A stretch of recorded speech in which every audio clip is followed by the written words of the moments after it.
Greetings, listeners, and thank you for joining me once again as we celebrate stories and storytelling in all their forms and the bards and artists who bring them all to life. I am the Tale Collector and your host, Erica Adams. January 12th, 1998.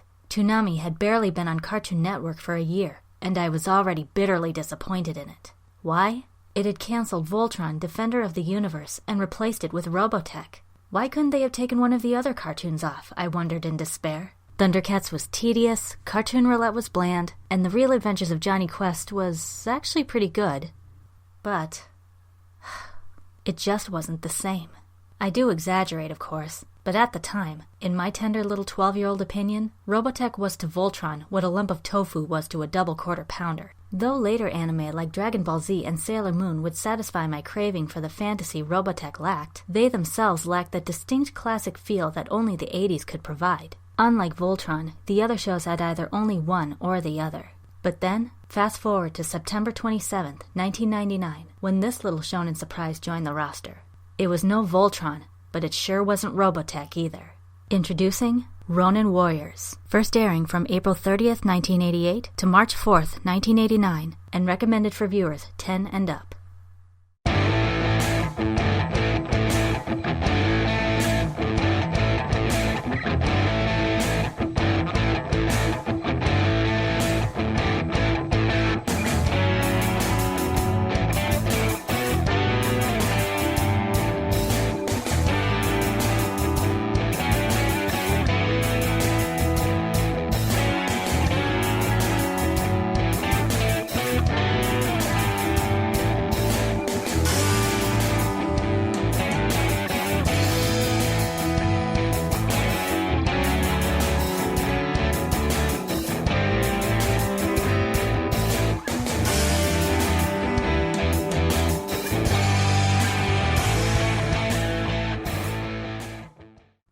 After centuries of exile in the Netherrealm, Tulpa, demonic emperor of the evil dynasty, has returned to the mortal world to exact his revenge. Almost instantly he brings humanity to its knees, his nether spirits leaving misery and darkness in their wake, and his four dark warlords, Anubis, warlord of cruelty, Kale, warlord of corruption, Sekhmet, warlord of venom, and Deus, warlord of illusion, destroying any and all who would oppose him. There is only one hope, the Ronin Warriors, 5 young men gifted with the power to summon ancient magical suits of samurai armor, each equipped with powerful weapons and abilities according to the natural elements and their symbols of goodness. Aiding the heroes are friends both mortal and mystical, the kindly scholar Mia, Yuli, a sincere and fearless boy who idolizes the Ronins, Whiteblaze, their fiercely loyal white tiger, and a wise and mysterious monk known as the Ancient One. And so the Ronin warriors must wield their armors to defeat the evil emperor and the might of the dynasty in order to save mankind and the world from eternal destruction.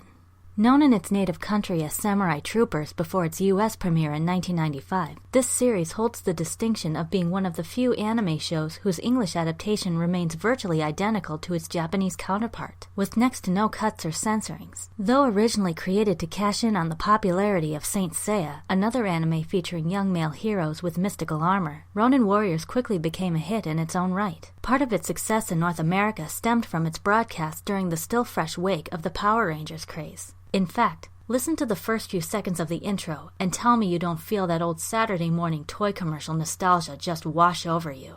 And like any good old-fashioned superhero team of the age, each Ronin has his own color scheme with a personality to match. Ryo of the Wildfire is the unofficial leader, in red of course, guided by his symbol of virtue. At times brash and impulsive, but bravely committed to defeating Tulpa, always putting his friend's safety above his own. Kento of Hard Rock, guided by justice, is the strongman and the quintet's equivalent to Michelangelo of the Ninja Turtles. He wears orange, is a laid-back, fun-loving, short-tempered goofball, and loves a hot meal as much as a good battle. Sai of the Torrent, guided by trust, is the gentle, compassionate one, artistically exemplified by his light blue attire and his soft, British-accented voice. He is empathetic toward both his human friends and the marine life who inhabit the aquatic world from which his armor draws its power. Sage of the Halo, guided by wisdom, is formal, aloof, and easily annoyed by childish antics and cocky attitudes. But this outward coldness belies a deep devotion to protect like the dignified guardian he is, not unlike the forest which shares the green of his armor.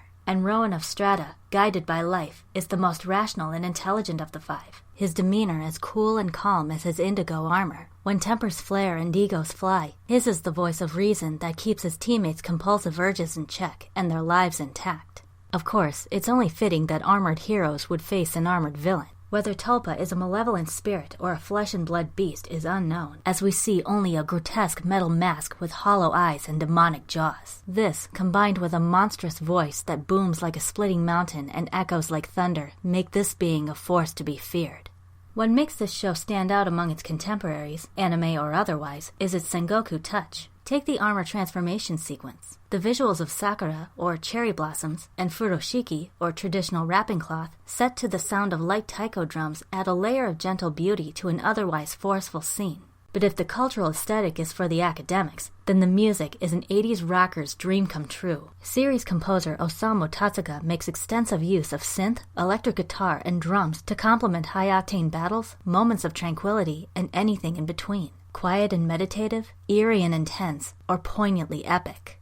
Now, normally the good guys can rest easy knowing that, even if they lose a battle, it won't be because their secret weapon betrayed them. The Ronin warriors don't have that luxury. In an interesting twist, it's established within the first third of the series that the Ronin's armors were created from that of Tulpa himself, meaning that it always runs the risk of being corrupted by his evil. Rather than just a single isolated episode in which the hero's power source is tainted and they are forced to repurify it and make it theirs once more, the heroes have to constantly fight to keep it, and by extension, themselves, pure. Not only does this raise the stakes of each episodic battle, it gives each victory and defeat more impact and meaning because it continually forces the protagonist to look in the proverbial soul-searching mirror and face whatever ugliness or weakness they see in themselves. As the series progresses, and particularly in the early 90s OVAs, the theme of the inner struggle between the good and evil within man becomes increasingly prominent. This struggle wears on each of the heroes because, no matter how much evil they defeat, as human beings by nature they will never be free of it, nor can they be sure whether their normal lives won't be affected in turn.